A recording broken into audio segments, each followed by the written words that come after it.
Hai teman-teman, kembali lagi ke channel Chandra Bersaudara. Pada video kali ini kita akan belajar tema 1 organ hewan dan manusia, tema 3 lingkungan dan manfaatnya, pembelajaran 3. Apa yang akan kita pelajari? Ya, hari ini kita akan belajar mengidentifikasi kekayaan dan keberagaman yang dimiliki bangsa Indonesia. Kemudian kita akan belajar pengaruh kondisi geografis bangsa Indonesia sebagai negara maritim dan kepulauan terhadap kondisi sosial dan ekonomi masyarakat. Dan yang terakhir kita akan belajar perilaku yang sesuai dengan nilai-nilai Pancasila. Sebelumnya jangan lupa subscribe ya supaya tidak ketinggalan video selanjutnya.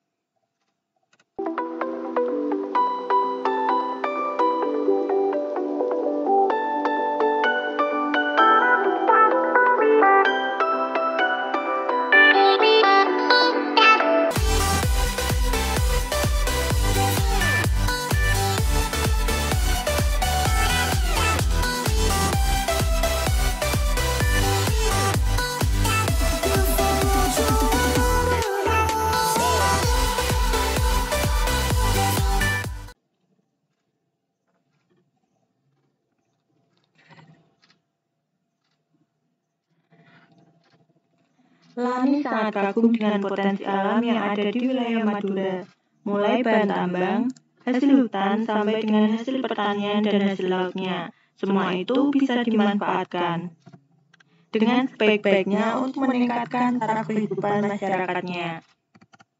Pulau Madura masuk dalam Provinsi Jawa Timur. Meskipun demikian, secara geografis Pulau Madura terpisah dengan kabupaten-kabupaten lain di Jawa Timur. Madura merupakan pulau tersendiri yang terpisah dengan Pulau Jawa.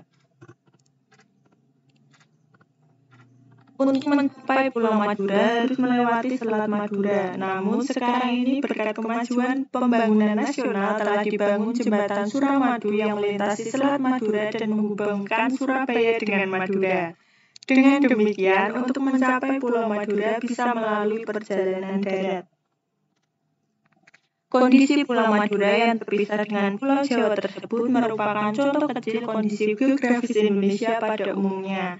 Indonesia merupakan negara maritim dan kepulauan terbesar di dunia. Hampir 2/3 wilayahnya merupakan lautan. Antara pulau satu dengan pulau yang lain disatukan oleh laut. Meskipun demikian, bukanlah menjadi penghalang bagi setiap suku bangsa di Indonesia untuk saling berhubungan dengan suku-suku bangsa lainnya.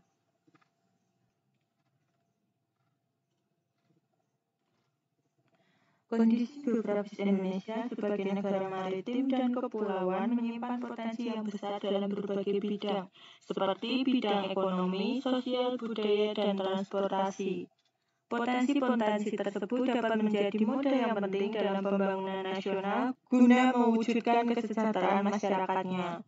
Wilayah Indonesia yang berupa kepulauan antara pulau satu dengan yang lainnya disatukan oleh laut mengakibatkan bervariasinya potensi yang dimiliki oleh bangsa Indonesia. Masing-masing pulau memiliki karakteristik masing-masing, mulai dari kondisi alam maupun kondisi sosial budayanya. Variasi dan karakteristik potensi tersebut terlihat dari lengkap dan beragamnya bentang alam dan hasil alamnya. Beragamnya suku bangsa yang mengakibatkan beragamnya pula adat istiadat dan budayanya, serta beragamnya agama, golongan dan kelompok masyarakatnya. Keberagaman yang disebabkan adanya perbedaan antara pulau satu dengan pulau yang lainnya ini tidaklah menjadi pemecah dan perenggang, namun justru menjadi pemersatu karena antara yang satu dengan yang lain bisa saling melengkapi. Pengaruh kondisi geografis Indonesia sebagai negara maritim terhadap kehidupan ekonomi masyarakat. Kondisi geografis sebagai negara maritim dan kepulauan membawa banyak keuntungan bagi bangsa Indonesia. Wilayah laut Indonesia yang sangat luas telah diakui secara internasional sebagai negara maritim yang ditetapkan dalam UNCLOS pada tahun 1982. Hal ini berarti bangsa Indonesia diberi kewenangan untuk memanfaatkan potensi sumber daya laut.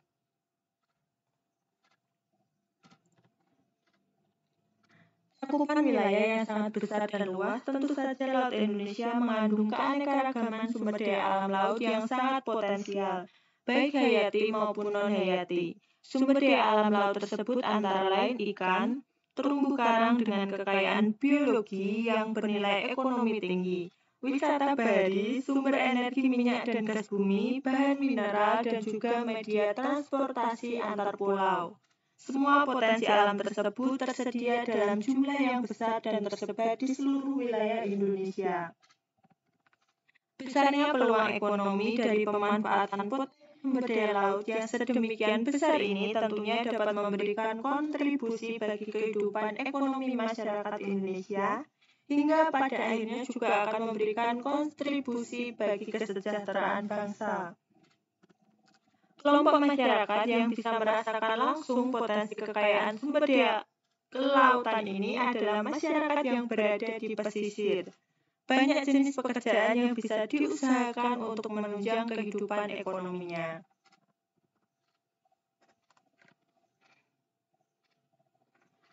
Kelompok masyarakat yang bisa merasakan langsung potensi kekayaan sumber daya kelautan ini adalah masyarakat yang berada di pesisir. Banyak jenis pekerjaan yang bisa diusahakan untuk menunjang kehidupan ekonominya. Ayo sebutkan jenis-jenis usaha atau pekerjaan yang berkaitan dengan pemanfaatan sumber daya alam laut di Indonesia.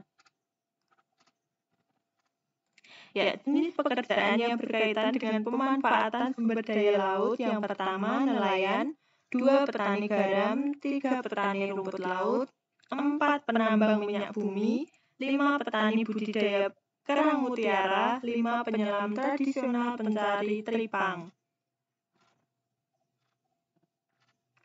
Pengaruh kondisi geografis Indonesia sebagai negara maritim terhadap kehidupan sosial masyarakat. Sebagai negara maritim dan kepulauan yang berada di antara benua Australia dan Asia membawa pengaruh terhadap kehidupan sosial budaya bangsa Indonesia. Hal ini bisa terjadi karena dengan posisi tersebut menyebabkan Indonesia menjadi jalur perdagangan dunia. Mau tidak mau, banyak pedagang dari berbagai negara di seluruh belahan bumi ini akan melewati dan mampir ke Indonesia. Pedagang-pedagang dari berbagai negara tersebut tentunya memiliki latar belakang yang berbeda antara satu dengan yang lainnya. Para pedagang yang mampir dan ada sebagian yang menetap di Indonesia turut membawa adat budaya dari negara asalnya. Lambat laun, adat budaya yang dibawa tersebut akan berbaur, bercampur, bahkan melebur dengan adat budaya asli Indonesia.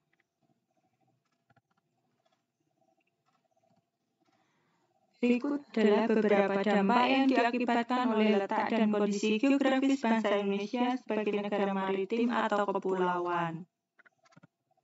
1. Komunikasi dan interaksi antar penduduk menjadi lebih mudah, baik antar warga Indonesia maupun orang Indonesia dengan warga asing. Hal ini didukung dengan adanya kemajuan teknologi di bidang pelayaran antar pulau dan antar negara. 2. Terjadinya pembauran, pencampuran atau peleburan nilai-nilai antar pulau dan antar negara. 3. Munculnya perkampungan-perkampungan etnis tertentu seperti Pecinan dan Kampung Arab. 4.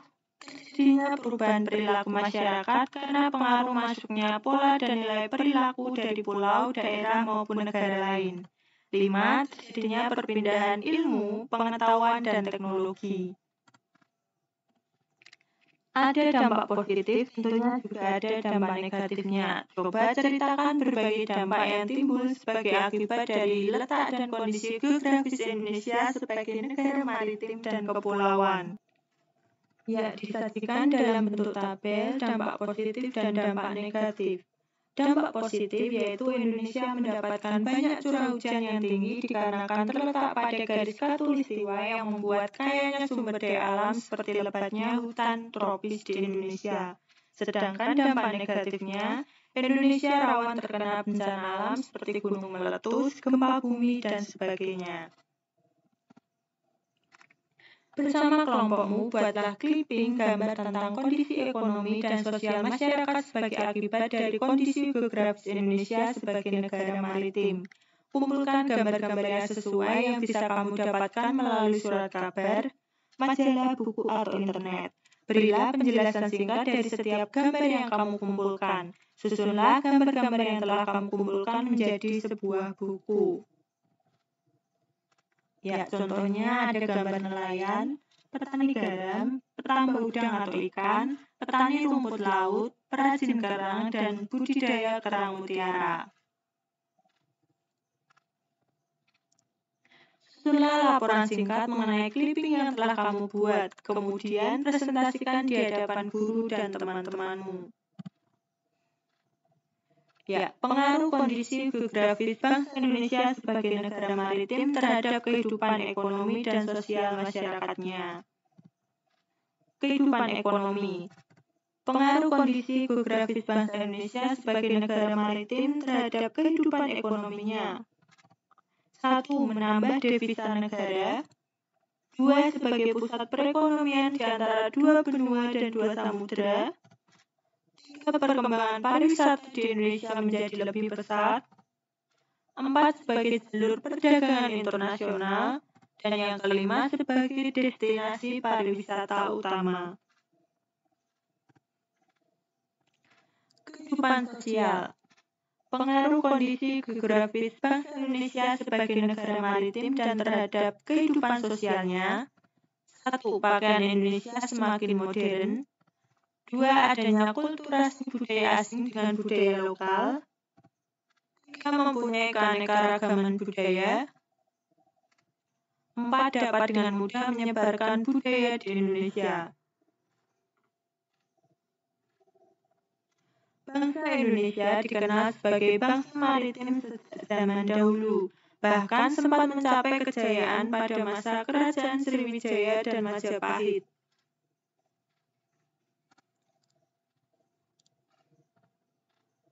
Nah, kita akan belajar melalui bacaan yang berjudul Kejayaan Bahari Masa Lalu oleh Dr. Y. Paunganan, SSI, MSI.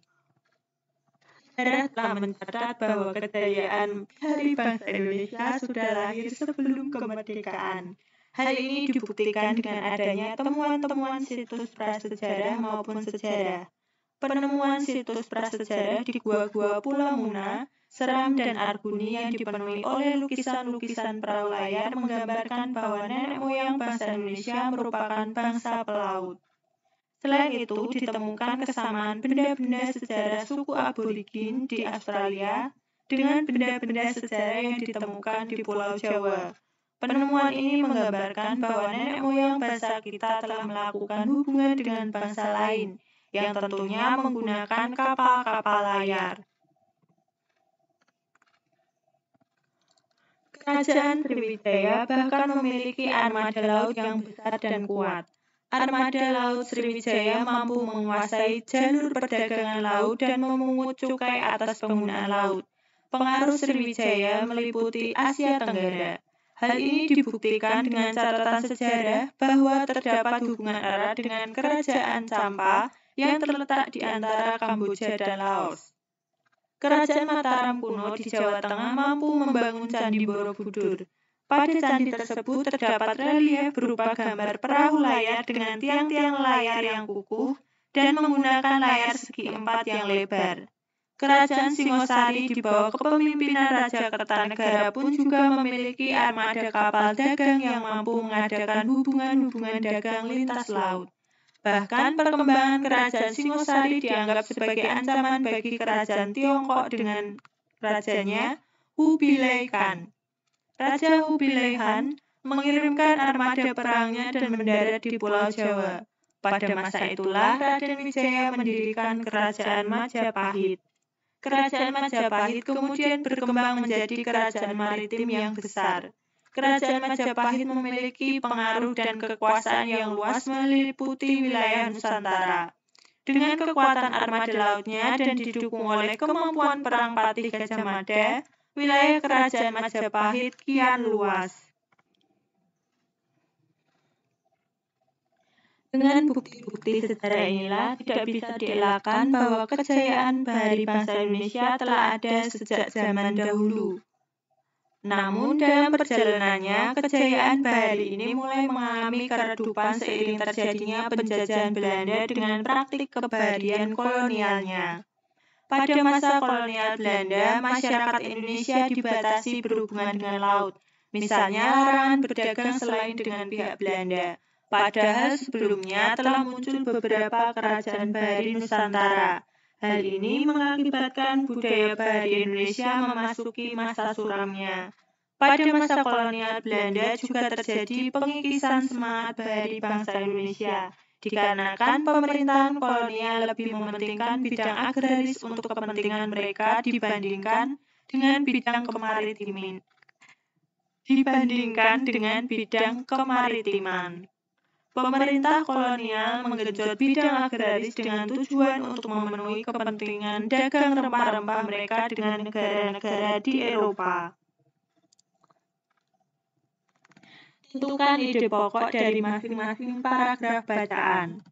Ya, disebutkan dalam bentuk tabel, paragraf 1 ide pokoknya, kejayaan bahari bangsa Indonesia telah ada sejak sebelum kemerdekaan. Paragraf kedua, ide pokoknya, penemuan situs prasejarah di gua-gua Pulau Muna, Seram, dan Arguni yang dipenuhi oleh lukisan-lukisan perahu layar menggambarkan bahwa nenek moyang bangsa Indonesia merupakan bangsa pelaut. Paragraf 3, Kerajaan Sriwijaya bahkan memiliki armada laut yang besar dan kuat.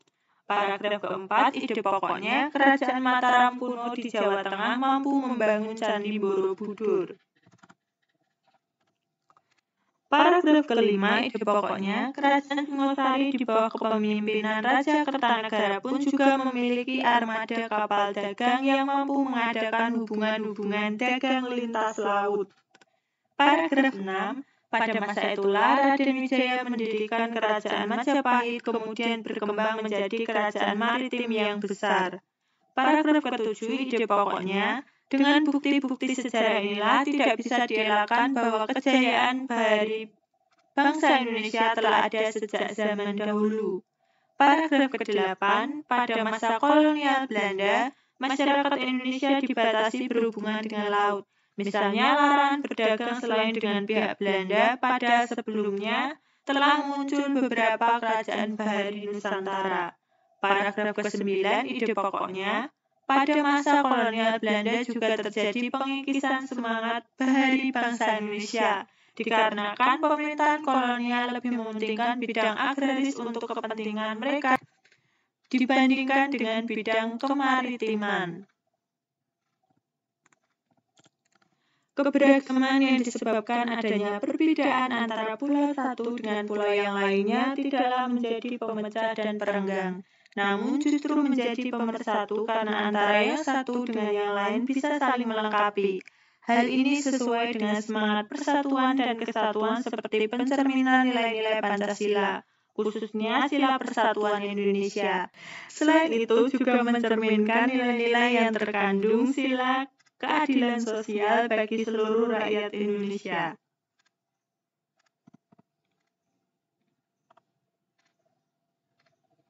Tahukah kamu meskipun terdiri atas 5 sila, namun Pancasila itu merupakan satu kesatuan yang utuh. Pancasila diumpamakan sebagai satu paket lengkap yang menopang negara kesatuan Republik Indonesia. Pancasila merupakan satu kesatuan yang bulat dan utuh dari kelima silanya. Sila ke-1 menjiwai sila kedua. Sila kedua menjiwai sila ketiga, keempat, dan kelima.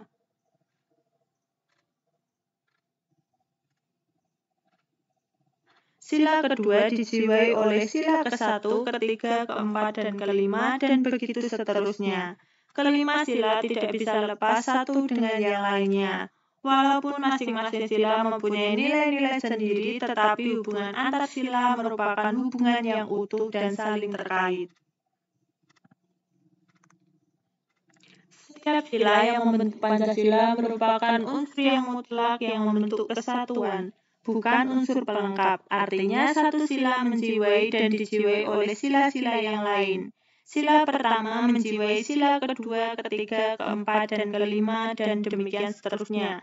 Misalnya, meskipun sila ketuhanan yang Maha Esa merupakan sila yang berkaitan dengan Tuhan, Tetapi tidak berarti sila-sila yang lain hanya sebagai pelengkap saja. Setiap sila yang membentuk Pancasila juga sebagai satu kesatuan yang mutlak, tidak dapat ditambah dan dikurangi. Oleh karena itu, Pancasila tidak dapat diubah menjadi Trisila atau Ekasila. Untuk menambah pemahamanmu bahwa sila-sila dalam Pancasila merupakan satu kesatuan yang utuh dan setiap sila dijiwai dan menjiwai sila yang lain, coba sebutkan contoh-contoh perilaku berikut yang mencerminkan sila-sila apa saja. Satu contoh perilaku bisa mencerminkan satu sila, dua sila, atau lebih. Ya, contohnya pemilihan ketua kelas. Ya, mencerminkan sila, sila 2, kemanusiaan yang adil dan beradab. Kemudian sila ketiga, persatuan Indonesia. Sila keempat, kerakyatan yang dipimpin oleh hikmat dalam permusyawaratan perwakilan. Dan sila kelima, keadilan sosial bagi seluruh rakyat Indonesia. Perilaku yang kedua, contohnya perayaan hari besar keagamaan. Mencerminkan sila, ketuhanan yang Maha Esa, yaitu menjalankan perintah agama sesuai ajaran yang dianut. Kemudian sila kedua, kemanusiaan yang adil dan beradab, karena mengakui persamaan derajat. Sila ketiga, persatuan Indonesia, karena menjunjung tinggi persatuan Indonesia. Dan sila kelima, keadilan sosial bagi seluruh rakyat Indonesia. Perayaan Hari Besar Agama berarti melakukan perbuatan dalam rangka mewujudkan kemajuan dan keadilan sosial. Perilaku berikutnya, gotong royong, mencerminkan sila, kemanusiaan yang adil dan beradab, karena gemar melakukan kegiatan kemanusiaan. Sila ketiga, persatuan Indonesia, karena memajukan pergaulan demi persatuan dan kesatuan bangsa. Dan yang terakhir, sila kelima, keadilan sosial bagi seluruh rakyat Indonesia, karena saling memberi pertolongan kepada orang lain. Perilaku berikutnya, musyawarah untuk mufakat, mencerminkan sila, kemanusiaan yang adil dan beradab, karena kita menyadari bahwa kita mempunyai hak dan kewajiban yang sama dalam mengeluarkan pendapat. Sila persatuan Indonesia dengan musyawarah mufakat berarti mengutamakan kepentingan bersama di atas kepentingan pribadi. Sila keempat, kerakyatan yang dipimpin oleh hikmat bijaksanaan dalam permusyawaratan perwakilan, karena dengan musyawarah berarti tidak memaksakan kehendak pada orang lain. Perilaku terakhir, menjenguk orang sakit, mencerminkan sila, ketuhanan yang Maha Esa, karena setiap manusia harus menyayangi sesama makhluk Tuhan. Sila kedua, kemanusiaan yang adil dan beradab, karena mengembangkan nilai tenggang rasa. Sila ketiga, persatuan Indonesia, karena dengan peduli terhadap penderitaan orang lain akan memperkuat persatuan. Dan sila kelima, keadilan sosial bagi seluruh rakyat Indonesia, menjenguk orang sakit berarti berusaha menolong orang lain dengan kemampuan. Menjenguk orang sakit berarti berusaha menolong orang lain sesuai kemampuan. Pancasila menjadi pandangan hidup bangsa Indonesia, maka dari itu perilaku dan sikap masyarakatnya haruslah mencerminkan nilai-nilai luhur Pancasila.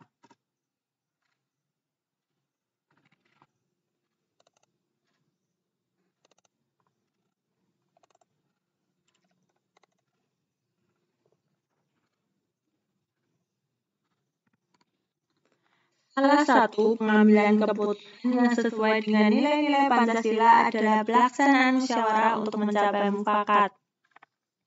Mufakat adalah kebulatan pendapat atau suara dari peserta rapat. Lalu bagaimanakah jika mufakat atau kebulatan pendapat atau suara tidak tercapai? Jika terjadi demikian, maka akan dilakukan voting atau pemungutan suara dan menentukan suara yang terbanyak adalah sebagai keputusan bersama. Contoh proses pemungutan suara adalah pemilu, baik pemilihan presiden, anggota DPR, dan DPD, maupun pemilihan kepala daerah atau pilkada. Sekarang buatlah laporan mengenai pengambilan keputusan yang sesuai dengan nilai-nilai Pancasila. Laporan yang kamu susun bisa berdasarkan pengalaman pribadi atau kelompok. yakni laporan pengambilan keputusan yang sesuai nilai-nilai Pancasila. Laporan hasil pemilihan Ketua OSIS. Dalam berakhirnya masa kepengurusan dari pengurus OSIS yang lama, maka dalam memulai periode baru akan dilaksanakan pemilihan Ketua OSIS kembali. Berikut laporan penyelenggaraan pemilihan Ketua OSIS yang baru. Pelaksanaan pemilihan. Hari, tanggal, Kamis 7 September 2019. Waktu, pukul 14.00 sampai dengan 16.00. Tempat SMA N1 Pontianak. Kandidat Ketua OSIS Sinta Alfa dan Widodo. Target peserta pemilihan seluruh siswa SMA N1 Pontianak. Hasil dan kesimpulan, pemilihan dimulai dengan penyampaian visi misi oleh seluruh calon yang ada. Kemudian seluruh siswa secara bergantian diarahkan menuju tempat pemilihan suara. Total ada 850 orang siswa yang mengikuti pemilihan. Pemilihan Ketua OSIS berlangsung dengan sportif dan lancar di bawah pengawasan guru-guru yang merupakan pengawas dari OSIS. Demikian pembelajaran pada video kali ini. Semoga bermanfaat ya, dan sampai jumpa di pembelajaran berikutnya. Bye-bye.